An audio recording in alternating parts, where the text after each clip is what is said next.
għalfejn tlaqt. Ma nafx ħanbad ngħidlek Amanda. Ma nafx nista' nagħmel. Dan huwa Castillo.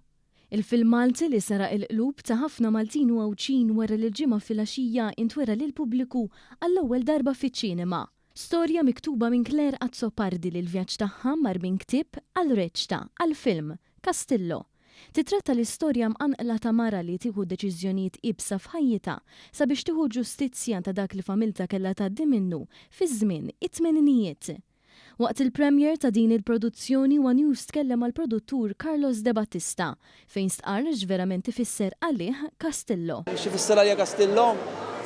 Avventura sabiħa u avventura inkredibbli hu. Daqshekk. U naħseb ilħaqna kull ma stajna nilħqu bih dal-film hawnhekk bil-plaġis li għandna. Ir-rakkont bi sfond storiku Malti joħodna fi vjaġġ mimli emozzjonijiet, karattri diżillużi u ħajjiet personali mwera li jħalli s-segwaċi fuq ix-xwiek.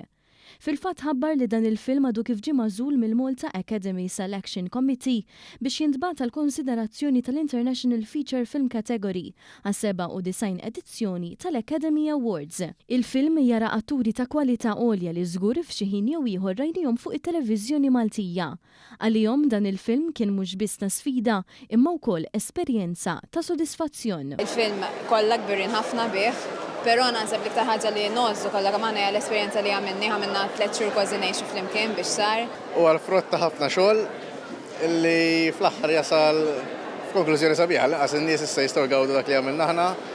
Hija storja interessanti ħafna thriller maħdum ġo Malta u hija storja Maltija. Jien inħossni verament kuntenta li jiena nagħmel parti wkoll minn dan il-film. Il-karattru ta' Emma ma huwa differenti mill-karattri mdorrin taraw nagħmel is-soltu għaliex sfortunatament għaddit minn ħafna affarijiet u spiċċat ma tantx spiċċat tajjeb u naħseb li ħafna min-nies sfortunatament jgħaddu minnhom ukoll. Idealment jitlu jaraw jogħġobhom il-film. Imma anke qabel da kollu qabel jogħġbok jew ma jogħġbokx. Il-fatt li jiġu jarawhom kun nistgħu nitkellmu fuq wara xi ħaġa tin immens sodisfazzjoni. Fl-aħħar tal-lejl wara li spiċċa l-film One News ħaw wkoll ftit kummenti tal-pubbliku li ġew apposta għall-premier. Kollha bl-istess sentiment tennew kemm huma kburin lil Maltin irnexxilhom itellgħu produzzjoni daqshekk tajba. Mela jiena kont rajt il-ktieb, rajt il-play u sa ġejt nara l-film. Naħseb l-aktar ħaġa li laqtitni hija l-istorja u kif inhi u l-karattri li għandha fiha Castillo kif inhu. Minħeġġeġ ħafna li nies li ġiraw għax hija xi ħaġa sabiħa li għandna films bil-Malti. Bla dubju s-cinematografija, il-kuluri, l-istorja li vera żommok u l-komplessità fil-karattri. Mela naħseb bħala dizin tas-sets, l-acting kien tajjeb ħafna.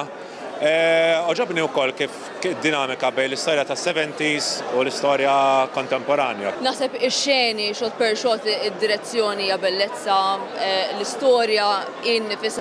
Ix-xeni ma tista' tmaqdar xejn. Nħeġġeġ il kulħadd jiġi jarah. Hemm ħafna Maltin tajbin fih, vera ħadd gost. Ma tispeċini xejn li ġejt. U storja vera sabiħa, hekk fiha naħseb. Fjena minn kollox, vera sabiħa. Ma stanejtix minn għandili.